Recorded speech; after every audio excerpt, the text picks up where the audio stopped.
In a world of Johnnies, Timmies, and Spikes, we must all arrive at the win condition.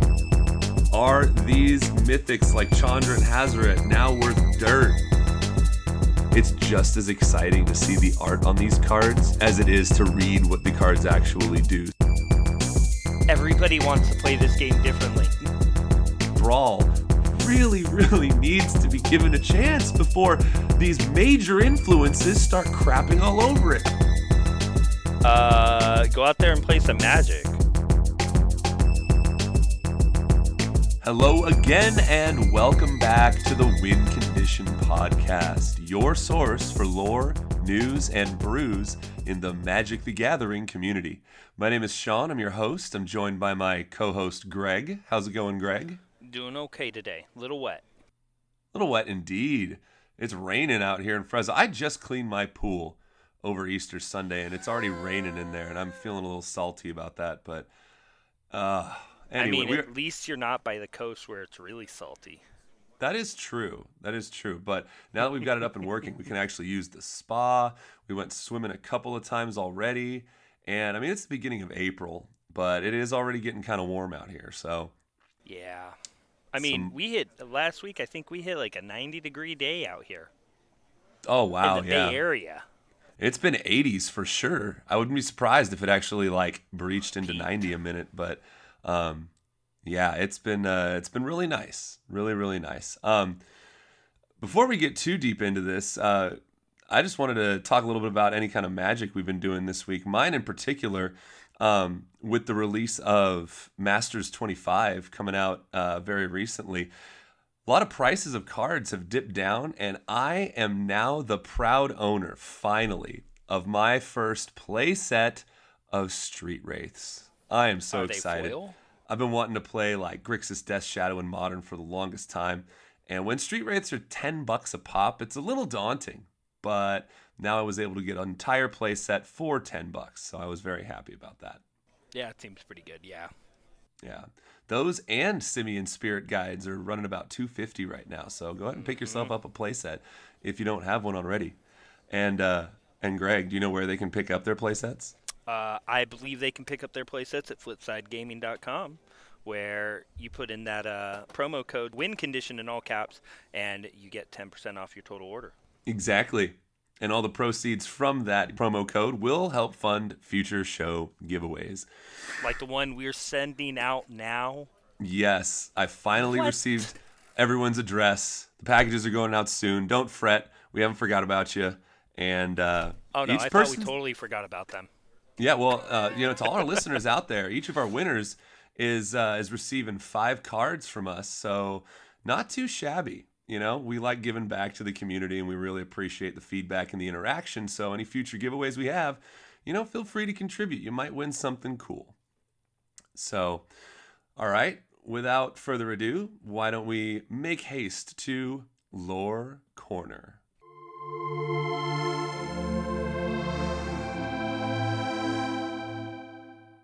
So last time we left the story, well, a Johnny showed up, and there was a long story between Tiana the Angel and Arvad the Vampire, and they didn't want to talk about it yet until now.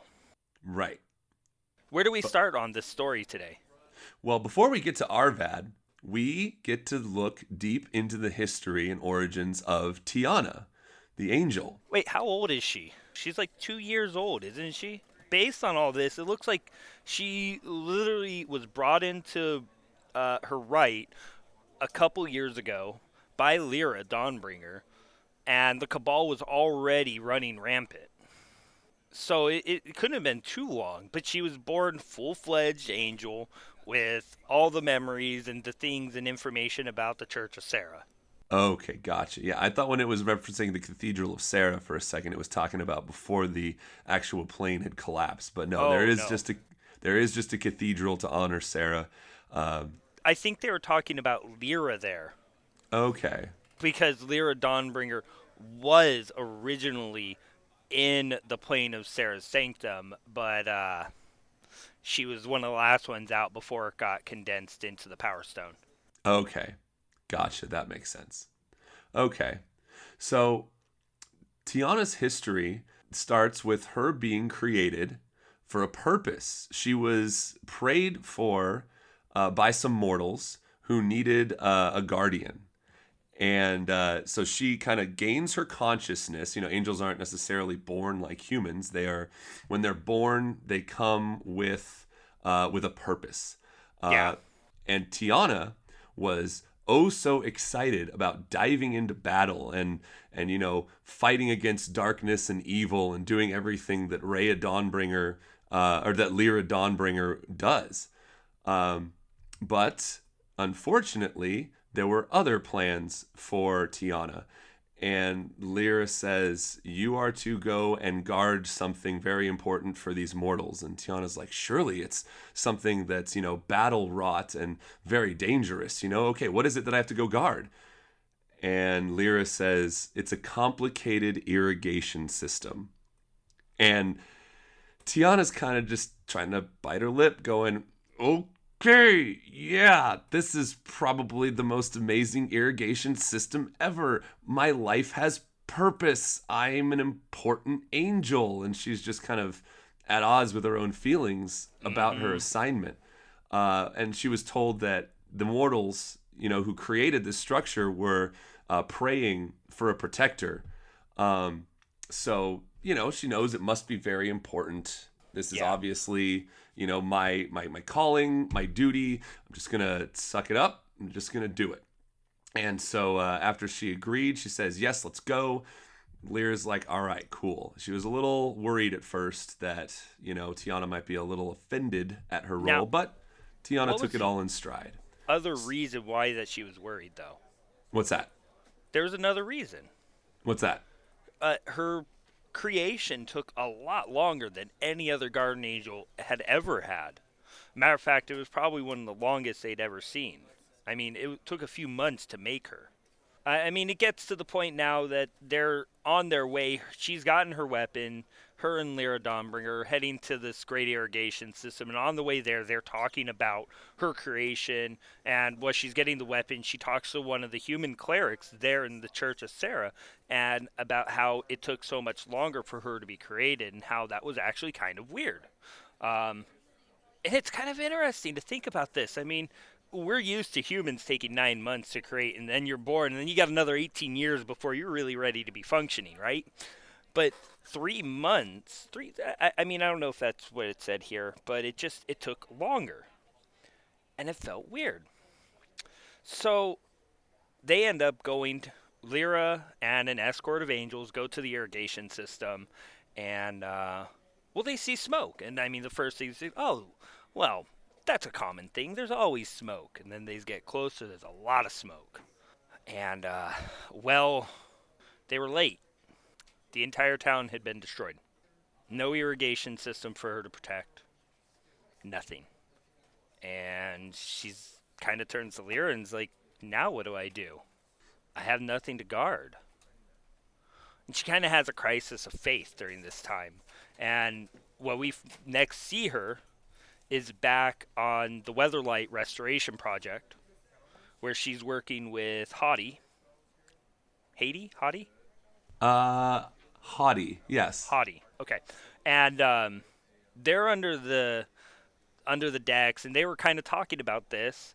And Hottie kind of asks her, "How do you? I've never come across an angel like you, where they know so much about technical things." And Tiana's like, I don't know. I just get the information. It's like Sarah's giving it to me every time." And they kind of talk about it a little bit, and no real resolution. As they all call it a day, they get up and they're like, "Oh, we worked late, but because of you, we're ahead of schedule," which is good. I mean, it's always good to be ahead of schedule. Then it's time for the night, and as angels are, they don't need to sleep, they don't need to eat. Although the smells were mighty good coming from the camp, so she wished she had a system to eat food. Of course, she doesn't get to eat food because that's just not how she is. So, on her guard, late in the night, a lone person, is seen in the distance. And I mean, we're talking this is almost middle of the night. There's a couple of people awake and her. And she's looking and she can't really see much of the person, so she decides to go up and fly up above and overlook. Well, she gets above, she sees the armor of a Benelish knight, tattered cloak. I mean, it definitely looked like it had been a long traveled person. While she was soaring up above, looking down on the man, scoping it out, the man stops and looks right back at her, as if he had just as good night vision as her. And of course, this seems a little weird to Tiana, so she decides to fly down there and approach him. And I'm sorry, I'm just jumping here. I love this line when she, like you said, she notices that he's dressed as a Benalish knight, but upon closer inspection, Tiana notices that this man is a vampire. yeah, And so Tiana lifted her spear and said, quote, "I see you're a vampire. Sorry about that. Any last words?" he then lifts his hands up, palms out, Angel of Sarah, bowing deeply. I swear on Sarah, I haven't come here to harm anyone. Haven't you? Tiana asks. It might be more accurate to say, who were you? But that also seemed like adding insult to injury. And this is where he announces that he's Arvad, Knight of Benalia, and that he was captured and made a vampire. He's tried not to harm anyone, and mostly succeeded. So, of course, Tiana's now questioning mostly? So Arvad goes into details about the fact that the only blood that he's drank since the time that he was transformed by the Sengir bloodline is he only sucks the blood of the Cabal clerics. Well, that's good. And, of course, I mean, it's still sucking blood and killing people, but they are the evil guys. So I guess they're kind of like the Inquisition, and they're just fine. So they kind of have this conversation, and he talks about how a couple months ago he just got this feeling that he had to come here. After raiding a Cabal group, he takes a ship and he sails here to Bagardia, and he's been traveling. I mean, it's been 2 months now, and he feels less vampiric. And Yep. at this time, she's kind of said, okay, well, let's see where you're going. I'm going to watch you. If you do anything to harm anybody, I'm going to gut you. And he's like, okay, no problem. I understand. I am a vampire. I can't blame you. Which is completely just so much different than any other vampire you've ever come across, especially here on Dominaria. Yeah. Oh, you have to go through that last back and forth of dialogue. It's pretty hilarious. Are we talking about... Just before the end of this section. Right after she says, "If you touch anyone here, I'll gut you like a fish." And Arvad says, "That probably won't kill me." And Tiana says, yeah. and then he was certainly honest. And Tiana said, "I'll come up with something." And Arvad said, "That's fair." Fair. And started Yeah. forward. That was a really good, like, back and forth there. Oh, So, yeah. Tiana takes Arvad to the Power Stone, thinking that it could cure him because, I mean, he feels less. And they leave him there for a little while. Nothing really changes, but she does ask him, think you could show us your, she points to her mouth, you know. Arvad's brows quirked as the weirdness of their crest, but he opened his mouth to reveal his fangs. And Tiana looks definitely smaller. Haughty agreed. So it's obvious to see that the Power Stone does have a positive effect on vampires. Right. Who knew? And, well, with this, they kind of step aside and they're like, Arvad, we need to think about this and talk. So she goes to the group, everybody in the camp, and talks to them. And they say he can stay. He doesn't have to leave yet. We got to see if this will help you, honestly.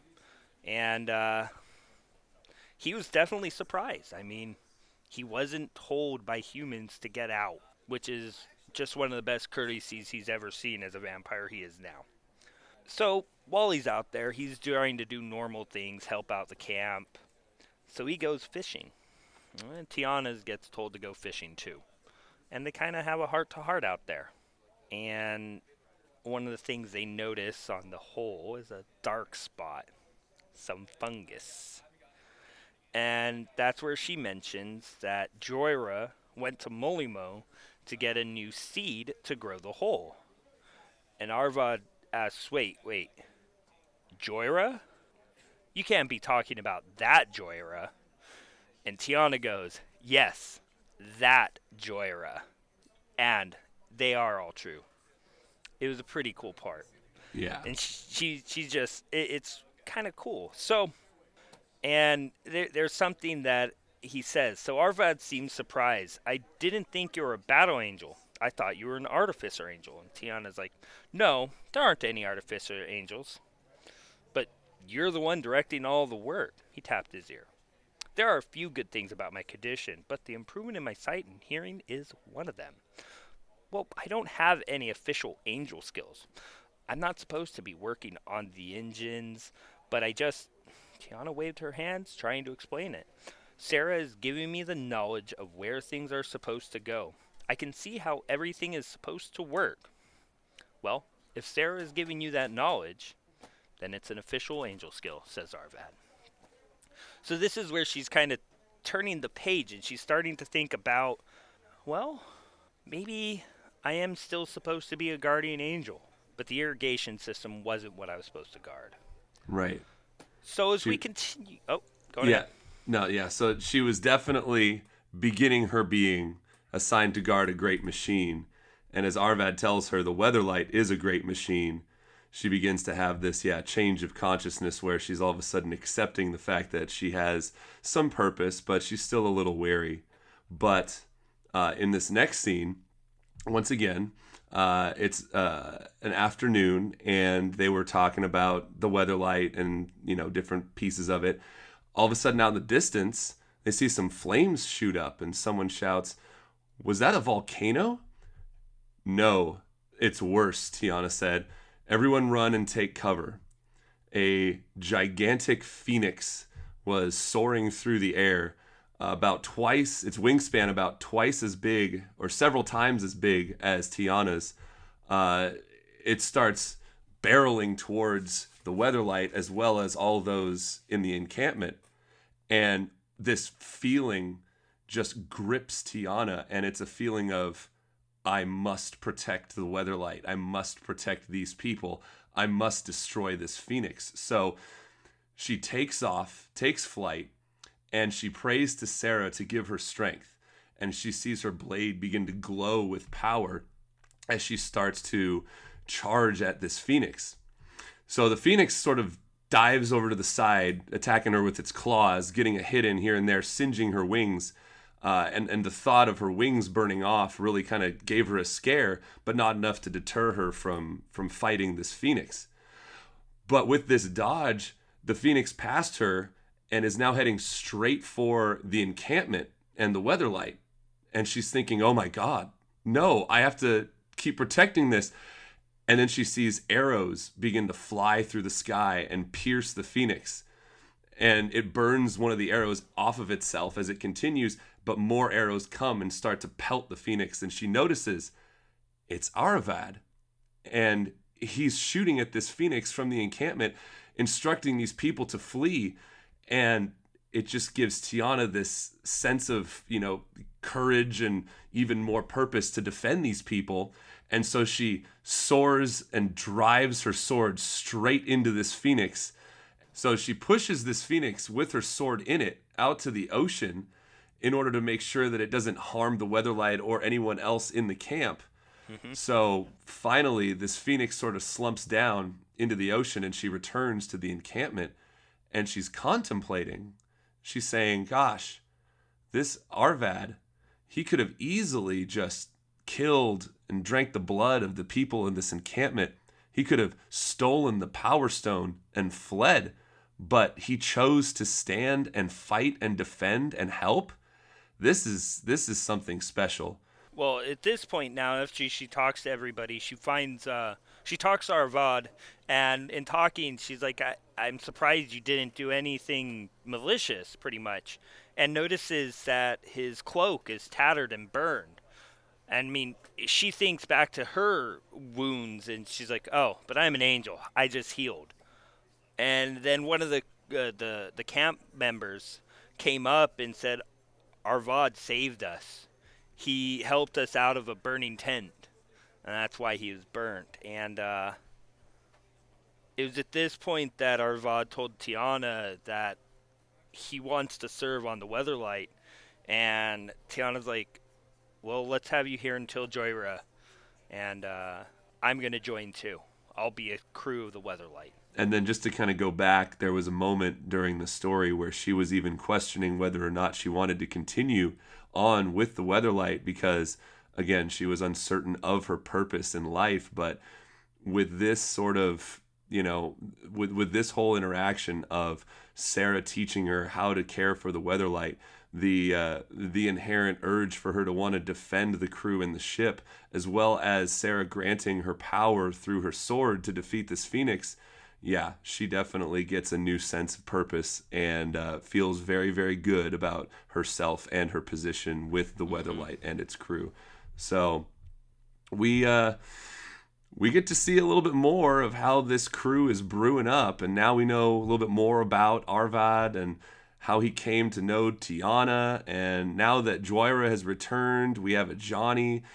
The crew is definitely taking shape. So, and this is the 4th chapter. We are a third of the way done with the Dominaria story. So, just, again, looking ahead to seeing when Jace gets here with Gideon and Jaya. It's all going to come together soon. Absolutely cannot wait to see how it all goes down. I'm excited. I am so excited. Yeah. With that, our Lore's Corner shall close the book. Yes. As Separating Empires, his closed exactly. book so far. We will get back to them next week. Yes. As we turn the page, we're gonna leave. We're gonna leave Lore Corner, and we have quite a few new, fun things to talk about in our news and announcements section. So let's head on over to As Foretold.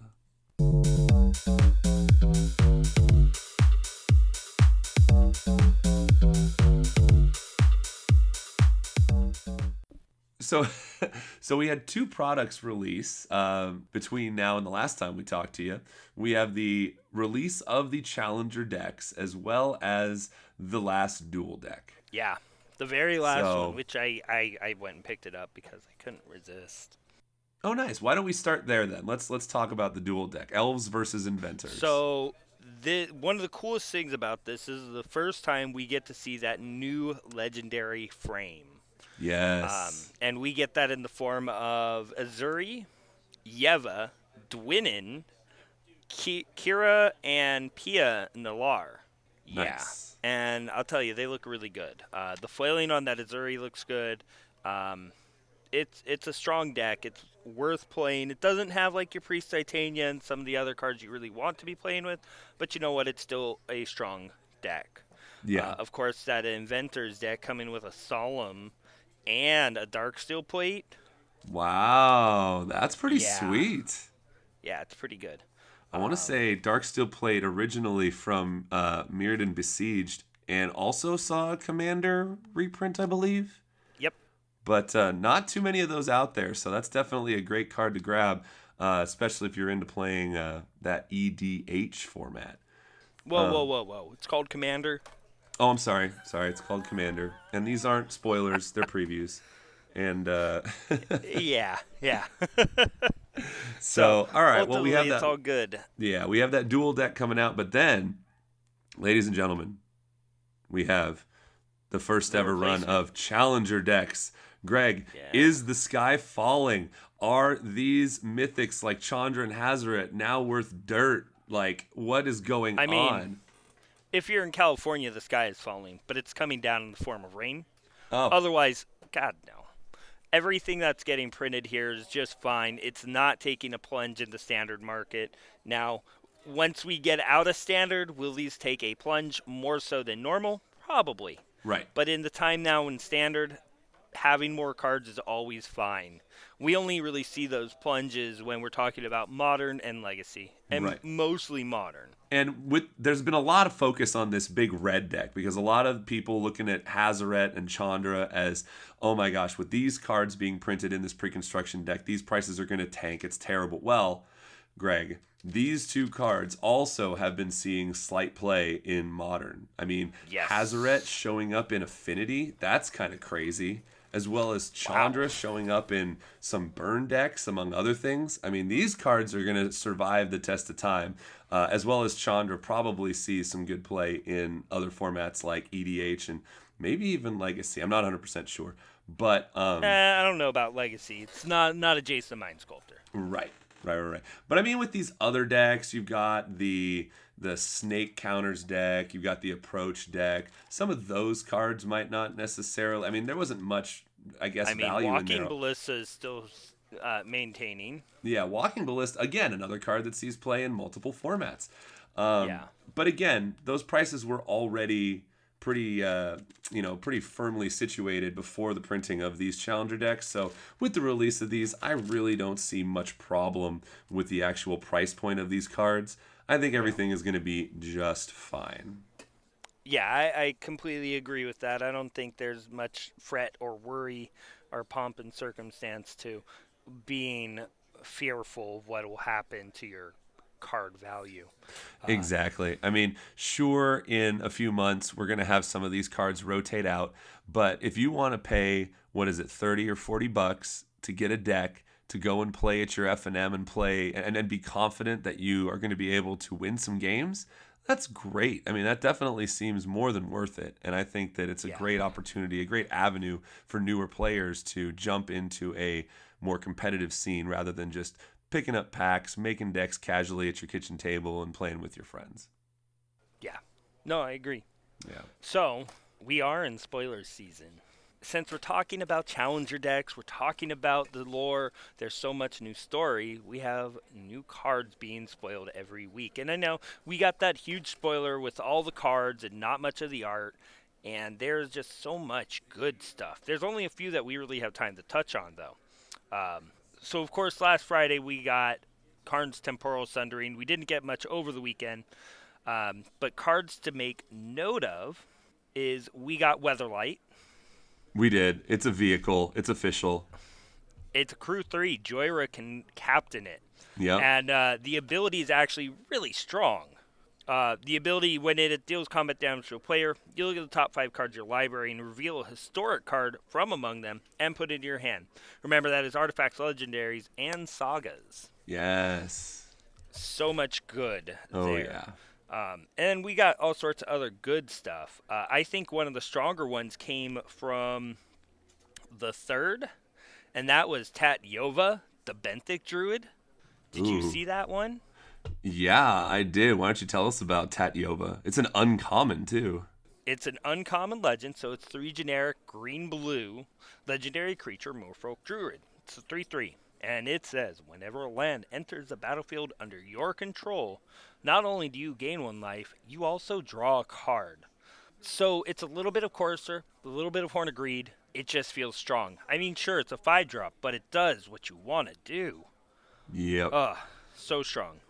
Oh, yeah. And then, you remember that creature that we talked about in the flavor text, Naban? Yes. You want to tell us about this dude? Sure. We have Naban, Dean of Iteration. He is also, he is a rare. So for 1 and a blue, you get a human wizard, 2/1, that says, if a wizard entering the battlefield under your control causes a triggered ability of a permanent you control to trigger, that ability triggers an additional time. So is that like Panharmonicon or, I don't know, Perforos? Yeah.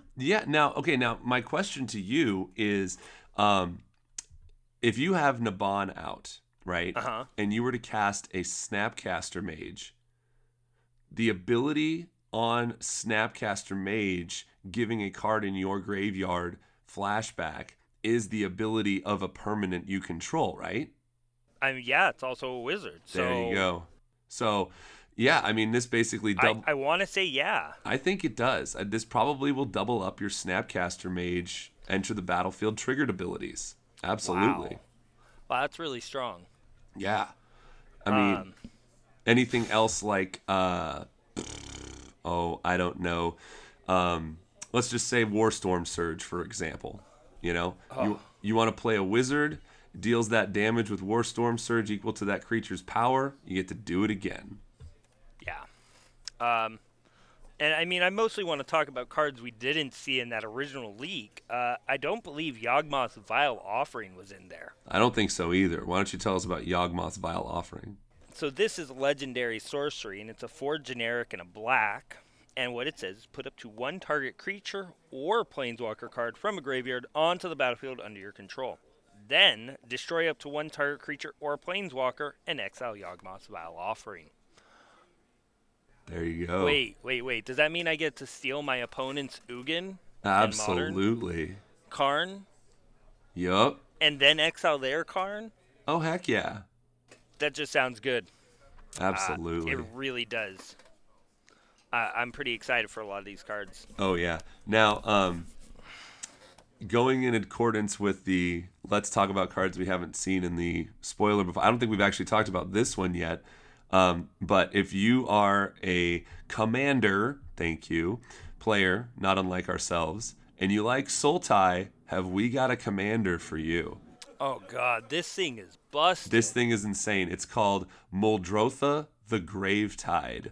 It's 3 black, green, blue for a 6/6 legendary elemental avatar. During each of your turns, you may play up to 1 permanent card of each permanent type from your graveyard. If a card has multiple permanent types, choose one as you play it. I mean, this is so many things all stapled together into one insane legendary creature. It is. Permanents include lands, so you basically have a Crucible of Worlds. You have the ability to play creatures from your graveyard. You can play artifacts, Yawgmoth's Will, enchantments. You can play planeswalker cards from your graveyard. I mean, this is insane. I mean, it's so good. I mean, obviously, we're going to talk about Brawl later, and this would be pretty cool. But, I mean, just think of the possibilities throughout the course of Magic's history. And you can play it multiple times. And then if they die and go to the graveyard, you can play it again. It's so crazy. And plus, if you're able to blink this thing with like Deadeye Navigator or something, you can do it again. Yeah. This is pretty sweet. But remember, you still have to cast it. Right. You still have to pay for it to cast a spell, whatever it is. Yeah. It's still great. I'm excited. Absolutely. Yep. I think that this card is definitely going to be a commander's dream come true to brew with. Yeah. And we'll be seeing a lot of this card in the near future. So, all right, what do we got next? So we're going to go to April 4th. I don't know. We've got the Memorial lands. Those are all cool because they're non-basic lands, and they each have a memorial to certain characters in the lore of Dominaria. So you got the Memorial to Unity, which taps to add green and looks for lands or creature cards. Creature cards from top of your deck by sacrificing it with a Memorial to Raphaelos. The Memorial to Glory, which puts out 2/1/1 white soldiers by sacrificing it to Gerard. Memorial to Genius, which is to Urza, which draws you 2 cards. The Memorial to Folly, which is Gerard and Urza in the pits, which makes somebody, you get to return a creature card from your graveyard to your hand. And then the Memorial to War, which allows you to destroy a land. Is that Corona? That is Corona. Ooh. Yeah. It's cute. That's pretty sweet, yeah. I will be happy to see any of these in foil, honestly, because sure, they enter the battlefield tapped, but they do things. Yeah. Speaking of cute, did you see that art on Divest? Our new 1-drop black hand disruption spell? Yeah. So we get 1 black sorcery. Target player reveals their hand. You choose an artifact or creature card from it. That player discards that card. This seems extremely powerful. I think it really does. Yeah, blue-black control has already been very, very strong. I mean, duress is definitely very powerful, but in a standard meta where you're going to see a lot of creatures with this push of legendary creatures and types and stuff like that, Divest could probably do a lot of work for you. Now, obviously, it doesn't hit planeswalkers, instant sorceries, and the like, but the ability to make your opponent discard their card that was probably the plan of keeping their hand all along seems pretty strong. So, I think, and plus, this picture, it shows a flitter sprite referenced in the flavor text. It says, flitter sprites collect unusually valuable things, coins of fallen empires, baby teeth, and memories of treasured names. That's pretty cool. And then did you see that sweet reprint? Of? Gilded Lotus. Yes. Oh, There's that's another awesome. $12 card that's getting reprinted, which is exactly what every Commander player has ever really wanted. Yes, definitely. And again, the art is just so awesome. Among the lily pads, you have this bright gilded lotus here. It looks so good. I'm sure the foil of this card is going to be absolutely amazing. God, it will be. So we're going to move on to the next day. We had some cards we already talked about, but the one that we did contemplate, we wanted to know what this actually was. The card Eldest Reborn. Yes. It was, in fact, based solely about Nicol Bolas. Yes. Oh, So yes. that art is so cool. It is. Oh, by the way, have you seen the table mats for Dominaria? No, I have not. It's the Weatherlight. Wow. Yeah, 2x6 table mat is just the Weatherlight. It is so cool. And did you see the very bottom of this saga card, the Eldest Reborn? And are you're familiar with Plane Chase as well, right? Oh, is that possibly the Talon Gate? That is the Talon Gates. I mean, this whole set is just dripping with flavor. I absolutely love it. Well, what about the Primeval's Glorious Rebirth? Oh, yeah, definitely. With Daragaz in the front, and then the other 4 dragons. So there's Treva the Renewer, Dromar the Banisher, Croesus the Purger, Daragaz the Igniter, and Rith the Awakener, which we have already seen Daragaz reignited. Yes. Oh, Okay. yeah. Then there's also some other cards as we move on to the next one. Personally, these new checklands is what they're being called. The art on them are amazing. Personal favorite is definitely the Hinterland Harbor, which is a town that sprung up from the ruined corpse of a Phyrexian planar portal. Wow. Yeah. I'm telling you, this thing looks amazing. I cannot wait to get one in foil. I want it so badly, so badly. Oh, man. Okay, so just talking about art, I want to take one step back here and No, there's no steps back. and talk about Narumeha Master Wizard. Isn't that so good? For 2 blue, you get a 3/3 legendary human wizard with flash. When Narumeha Master Wizard enters the battlefield, copy target instant or sorcery spell you control. You may choose new targets for the copy. Other wizards you control get +1/+1. Now, I wanted to tell you about the art on here because there are a lot of prominent figureheads in Magic's history depicted in this art. Obviously, with the title Master Wizard, looking into the back, I got to assume that you got Teferi in there. One of them is Joda. One of them is probably Jaya.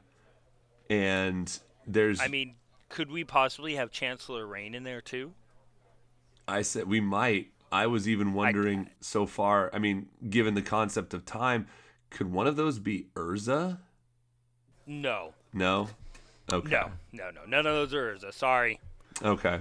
But yeah, some very... If Urza was live, the Cabal wouldn't be kicking. Okay. But yeah, still, I mean, just call outs to the art here. There's just so much in terms of, you know, what is actually represented on the art. And I love that Wizards is still going through with the normal preview season because it's just as exciting to see the art on these cards as it is to read what the cards actually do. So kudos to them for continuing along with it. Did you see Elf Mom? Elf Mom. Marwyn. Oh, the Marwyn. Nurturer. I was literally looking for a card called Eltmon. No, tell us about Elf Mom, please. So Marwyn the Nurturer is a 3-drop 1/1 legendary creature elf druid. If you look at the art, it is a elf with a baby on her chest. So it's a mom. And she's a mom. Yeah. It's elf mom. Okay. And she gets a +1/+1 counter whenever another elf enters the battlefield under your control. Doesn't say card. It says elf. Doesn't say cast. It says battlefield. So yes, your Risk the Redeemed puts out elf warriors. Yep. Your Imperious Perfect puts out elf warriors. Yep. Any of those cards that put out tokens gets bigger. And then she taps to add an amount of green equal to her power. Oh, yeah. Buh. Viridian Joiner, eat your heart out. Yeah, that's just going to get nuts, especially with Land War Elves being pretty. You know that there's going to be some serious elf decks floating around Standard. And Oh, yeah. Elf Totally. Mom here is going to make them go. Rish Carr is going to get run in those decks, too, you know. Yeah, oh, definitely. Yeah. No, there's a couple elves that are still floating around Standard that are going to do a lot of work. So yeah. You can definitely expect to see that. And I think we got 2 more cards here we want to talk about before we go on to our next area, right? Sure, but I wanted to talk about this one. The graphic itself is in Spanish, but when you read it, the English translation, this is just so cool, and especially the art is amazing. This is Rite of Belzenlock. So for 2 black, you get a Saga enchantment. Chapters 1 and 2 say create 2 0/1 black cleric creature tokens. Chapter 3 says create a 6/6 black demon creature token with flying, trample, and at the beginning of your upkeep, sacrifice another creature. If you don't, this creature deals 6 damage to you. So over the course of the first 2 turns, it gives you enough fodder to support this demon for 4 full turns before it starts doing damage to you. And that's not to say that you're not pumping out other tokens. We do have a black-white tokens deck floating around Standard right now. But for 4 mana, you're going to be getting a 6/6 creature, you know, and this is just, this is so cool. I think this is amazing. And especially if you want to use that counter manipulation to give yourself more of these black cleric creature tokens. I mean, not that you really want to. You kind of want to get to that demon. But, yeah. I mean, this Anointed Procession with this gives you 2 demons. It would. Then you have to sacrifice 2 creatures. But still, that's 12 power on the board of flying and trample. That's pretty crazy. Yeah, you should be winning relatively quick like that. Yeah. Yeah, but I mean, also you look at the art and you've got the representation of Belzenlock at the top, and then you've got your cleric as well as a bunch of other skulls kind of chanting or praying. It's I think those are the clerics that died. Oh, the clerics that died. Gotcha. I mean, if you remember, some of the older demons from Dominaria required 6 things to die to summon the demon, specifically the Shadowborn Apostles. The Shadowborn Apostles, right. So it could be a throwback to those exactly. Yeah, it definitely could be. But yeah, 4 mana for the potential of pulling out that 6/6 creature is very, very strong. I think this is going to be a really good card. Okay, what was the next one you wanted to do? Well, I think this is going to be possibly one of my favorite cards. It is Josu Vess, Lich Knight. He's a 2 generic black legendary creature, zombie knight. Which is a 4/5 menace. He has kicker for 5 generic and a black. So yes, that is correct. If you pay 10 for him, not only do you get a 4/5 menace, you get 8. That's right, 8 2/2 black zombie knight creature tokens with menace. That's brutal. I mean, that's 9 dudes on the board that have menace. Yeah. That's lethal. Oh, yeah. For the low cost of, what is 10 that? mana. 10 mana? Man, if only there was a way to get that much black mana. Oh, wait. We have one more card to talk about. Wait, did you want to talk about Josu anymore? No. Okay. You've got it. All right, Take the floor. This may be a way for you to produce all that black mana. Hopefully you're playing a mono black deck and you got a bunch of swamps out, because Cabal Stronghold is a new land that can tap to add colorless, or you tap 3 tap Cabal Stronghold, add black for each basic swamp you control. So, yeah, let's just say you've got about 5 other swamps out and you play Cabal Stronghold. So you tap 3, tap it, add 5 to your mana pool, tap the other 2, that's 7. I mean, this thing can just get out of control fast, but you need to be playing that mono black deck to take full advantage of this. Unless, let's say, in a commander game, there was another land that could turn all lands into swamps. Yeah, but remember, if you've got like a Valakut out and it's turned into a swamp, it won't count towards this Cabal Stronghold. Oh, that's right. It's basic swamps. Never mind. Basic swamps. Right. But you know what's really crazy about this card? What's that? It's standard legal. It is standard legal. Yep. Oh. Yeah. Man. Yeah. I think that just hit, didn't it? Yeah. No, this is... Yeah. There might be a Gonti or 2 getting cast with this thing coming up here pretty soon.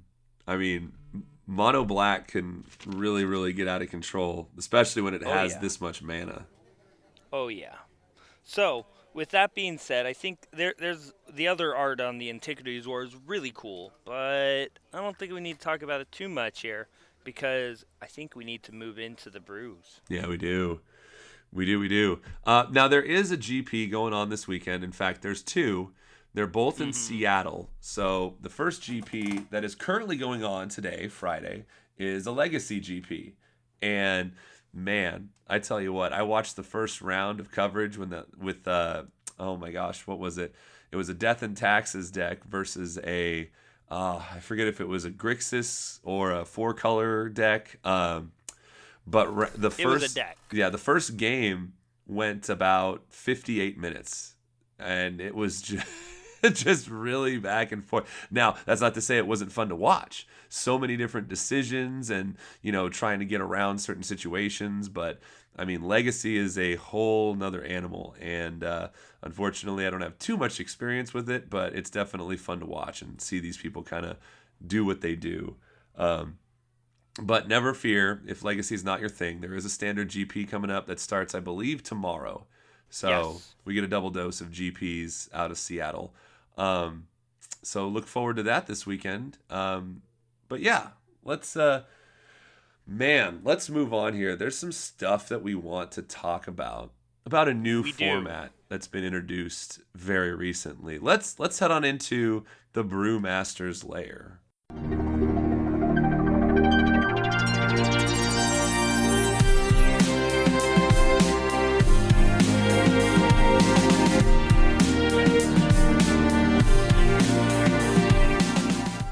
Just pour me up another drink, man. Yep. Hey, Greg. Yes. If someone, told you that you should jump off a bridge, would you jump off a bridge? I mean, if there was a safety net below me, maybe. Point being... No, I definitely would not jump off that bridge. Okay, point being, there's a brand new format that was introduced that was backed by Wizards, and this format was called Brawl. And we talked about it in an earlier episode. I know that, Greg, you and I have been very excited about the potential of brewing Brawl decks and playing this brand new format. It seems pretty exciting, right? It looks good. I mean, I talked about this before. It's a great entry point, and for people that buy standard and don't play, like they play the 1 or 2 decks, this gives you a lot of different play with those new cards you just bought. Right. Now, here's my problem. And this is a problem that is going to persist regardless of how much I beat my drum over here on our little podcast. So, lots of people subscribe to large, big name content producers, Magic content producers, okay? Hence the whole if you jump off a bridge, would you do it too thing. If one of these content producers does not like Brawl, and this sort of behavior and practice becomes sort of viral, well, what do you think people who listen to them are going to say and do? They're probably going to say, oh, you know what? You're right. This format is something I should not even consider because it rotates, or because it's a singleton format, or because it's only standard. all these reasons why you should not consider playing Brawl, in my opinion, is absolute garbage. You know, I get on Twitter and I see other big, and I'm talking big time content producers just throwing shade on this format. I'm like, bro, who are you to say that this format isn't what people should be doing? I mean, okay, you're invested in your format. I get it. All right. This is a little different. But for, Johnny on the spot here who walks into a card store, maybe he likes playing games like Risk, very complicated, larger games. But, he doesn't have that much money. Well, guess what? You can play a 60 card singleton format with a commander that likes, multiplayer big game style without having to spend that much money, And Yeah. let me tell you, it's very disheartening when you go into an LGS. Sometimes that's the only place you can go to play Commander. And you sit down across the table and someone throws out these dual lands or Chains of Mephistopheles or Tabernacle at Pendrell Vale.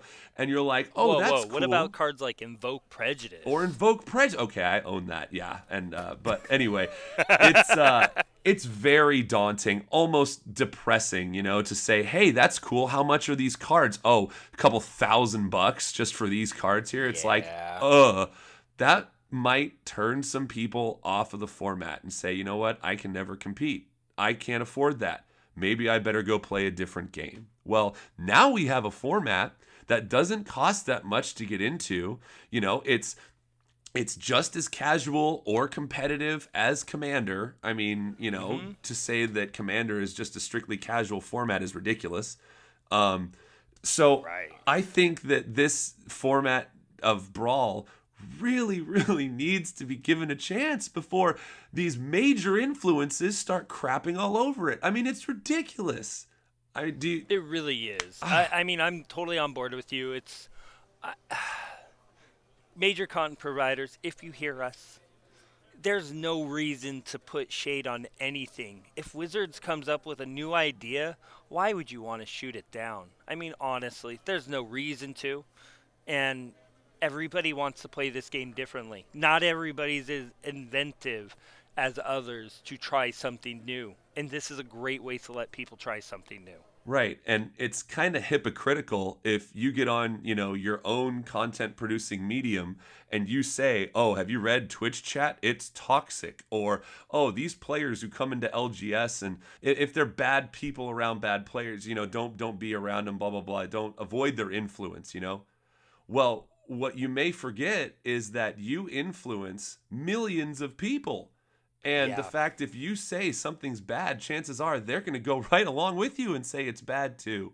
So for the love of the game and diversity and inclusion, please don't just go out and say the bad things about this format. Heck, I challenge you, anyone out there, regardless of how prominent you are in the Magic the Gathering community, I challenge you for 2 months to get behind Brawl and see what happens, honestly.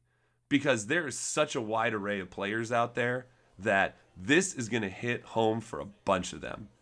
And it'd be better for everybody if you just stop talking trash and start saying, hey, you know what? Here's what we can do, and not, well, here's a restriction, so I don't like it. You should play this instead.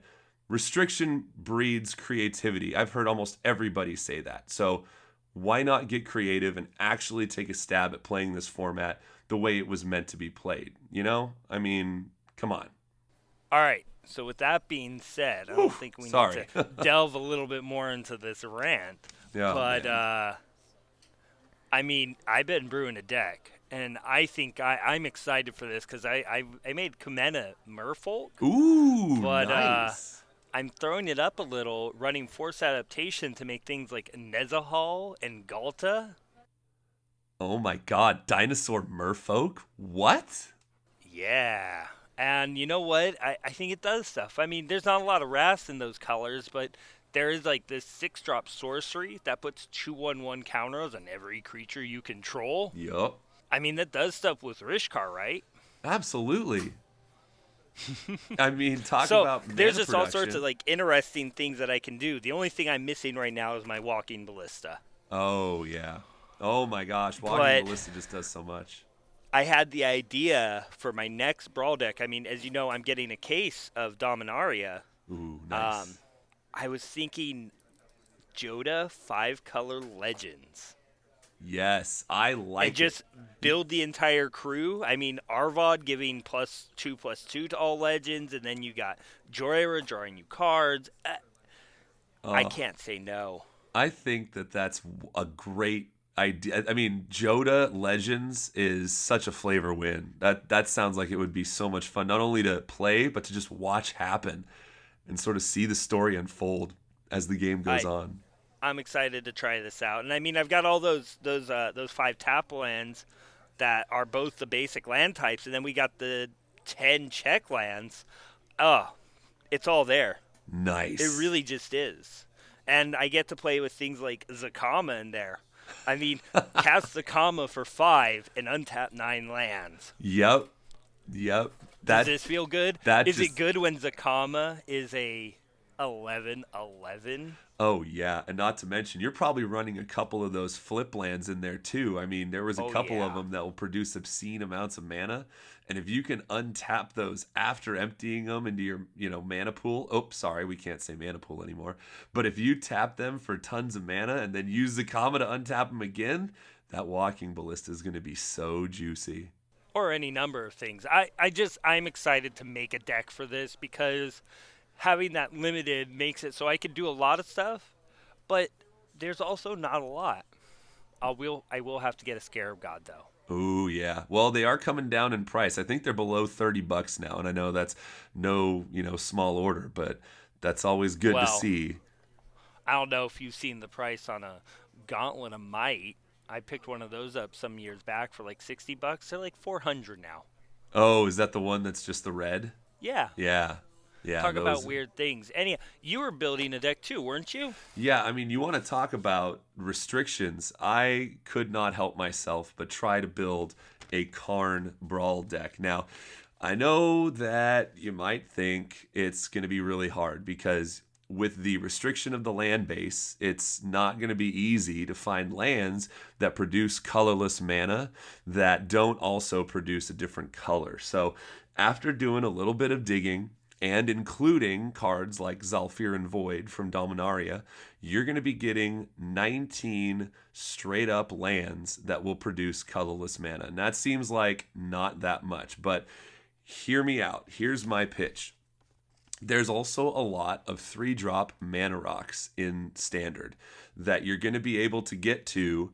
If you draw your hand and you only have 2 lands, you have about 3 turns to draw your third land, and then you hopefully have another, mana rock in there. And again, this is all just to try to make Karn even possible. Okay, so with all these different lands, and by lands that do this, I'm including things like Spire of Industry, which is considered a multicolor land, but it also taps for the colorless. Just like Right. Aether Hub, all the deserts, Sun-Scorched Desert, among other ones. But anyway, Karn being a 4-drop planeswalker means as soon as you get that 3-drop mana rock out, you can cast him the next turn and then start drawing cards or start making those artifact creatures. And in this deck, you're running almost entirely on artifacts. So the moment you create one of those artifact creatures, it's going to be a 3/3 or a 4/4 very, very quickly. And you can make 2 of them before you got to, send Karn, back up one. But either way, just a couple cards of note here, aside from the mana rocks that are going to help you out. One card that I was particularly excited about was where is it here? Inspiring Statuary. Karn is a colorless planeswalker. Inspiring Statuary says you can tap your artifacts to help you cast spells, non-artifact spells.